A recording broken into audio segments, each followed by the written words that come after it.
Psalms 11:3 says, "If the foundations be destroyed, what can the righteous do?" Today, the whole of Congress has spoken. This was the statement of one of the most powerful kings Israel ever had, King David. But first of all, Mr. Speaker, my dear colleagues, I would like first to commend the chairman of the Committee on Justice for shepherding with boldness and fairness these impeachment hearings. As we move closer to the impeachment trial, Mr. Speaker, my dear colleagues, this is no longer just about politics. This is about conscience, duty, and the future of our nation. Uulitin ko po, this is not about 2028. This is not about political alliances. This is about whether we still believe that no one is above the law.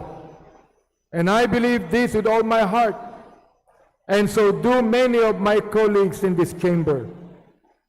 Our vote today is not a declaration of guilt.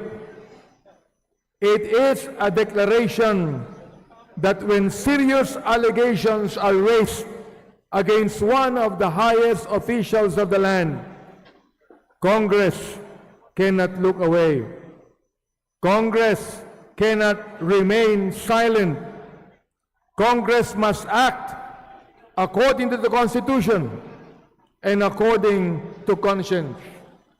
An impeachment ay hindi dapat gawing laro ng politika.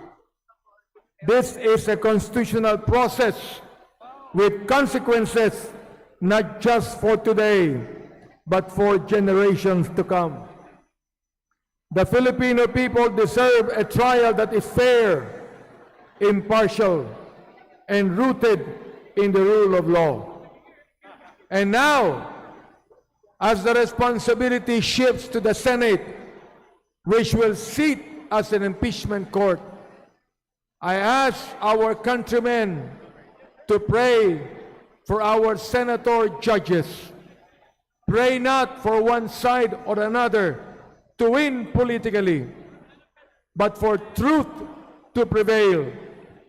Pray that our senator judges be guided by wisdom, fairness, and integrity. Let us pray that they be swayed by their conscience and guided by the evidence before them, rather than by political pressure from various camps. As it is written in James 5:16, and I quote, "Confess your faults one to another, and pray for one another, that ye may be healed. The effectual fervent prayer of a righteous man availeth much." End of quote. Mr. Speaker, my dear colleagues, I am fully aware that history will judge the decisions we make today. Years from now, my grandchildren will look back at this chapter in our nation's history and ask how their lolo voted when the country was confronted with different questions about truth, accountability, and justice. I want them to know that their lolo stood on the side of conscience and conviction. Mr. Speaker, I want them to be proud that I chose to do what I believe was right. Maraming salamat po, Mr. Speaker.